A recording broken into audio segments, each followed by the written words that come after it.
নমস্কার বন্ধুরা, কেমন আছেন সবাই? তা আজকে বানাবো আমি কুচো চিংড়ি দিয়ে চচ্চড়ি। আর কুচো চিংড়ি দিয়ে চচ্চড়িটা এই শীতকালের সকালে গরম গরম ভাতের সাথে খেতে ভীষণ ভালো লাগে, আর অন্য কিছুই লাগবে না এর সাথে। তো আমি কিভাবে বানাচ্ছি দেখতে থাকুন। এখানে আমি কিছু পরিমাণ সবজি টুকরো করে কেটে নিয়েছি। সিম, বেগুন আর ফুলকপি আর আলু নিয়েছি, আর নিয়েছি মূলো আর কাঁচা পেঁয়াজ। এখানে আরও অন্য কিছু সবজি অ্যাড করতে পারেন, আর ফুলকপির ডাঁটা থাকলেও অ্যাড করতে পারেন, এটাও বেশ ভালো লাগে। আর এদিকে কুচো চিংড়িগুলো আমি ভালো করে ধুয়ে পরিষ্কার করে নুন হলুদ মাখিয়ে নিয়েছি। এবার সর্ষের তেল দিয়ে ওর মধ্যে দিয়ে দিলাম পাঁচফোড়ন, আর দিয়েছি বেশ খানিকটা গোটা রসুন, আর দিলাম 3-4টা কাঁচা লঙ্কা, আর দিয়েছি এবার কুচো চিংড়িগুলো দিয়ে ভালো করে আমি একটু নেড়ে চেড়ে নেব। আর রসুনটাই কিন্তু মেন এই রান্নাটার। রসুনটা দিলে বেশ ভালো একটা সেন্টও ওঠে আর খেতেও ভালো লাগে।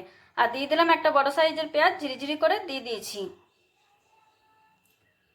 তো পেঁয়াজটাও একটু নেড়ে চেড়ে নিলাম। এবার আমি সব সবজিগুলো দিয়ে দেব। আর শুধু বেগুনটা দিইনি, আর টমেটোটাও দিইনি, ওটা পরে দেবো। তো সব সবজিগুলো দিয়ে নুন হলুদ দিয়ে একটুখানি নেড়ে চেড়ে এটা আমি 2 থেকে 3 মিনিটের জন্য ঢাকা দিয়ে দেবো। তাহলে কি একটু আলুটা সিমটা এগুলো নরম হয়ে যাবে। তো 2 থেকে 3 মিনিট পর আমি ঢাকা খুলে দেখে নিলাম, আমার সবজিগুলো প্রায় নরম হয়ে গেছে। মানে খুব যে গলে গেছে তা না, মানে একটুখানি নরম হয়ে এসেছে। এবার একটুখানি ভাজলে এগুলো হয়ে যায়। এবার আমি এর মধ্যে অ্যাড করে দেবো বেগুন আর টমেটো। তো বেগুন আর টমেটোটা দিয়ে আবার একটুখানি নেড়ে নিয়ে এটা ঢাকা দিয়ে দিলাম, একটুখানি বেগুনটা যাতে নরম হয়ে যায়। তো ঢাকা খুলে নিয়ে এবার আমি গ্যাসের আঁচটা জোরে রেখে আমি সবজিগুলো সব ভালো করে ভেজে নেব।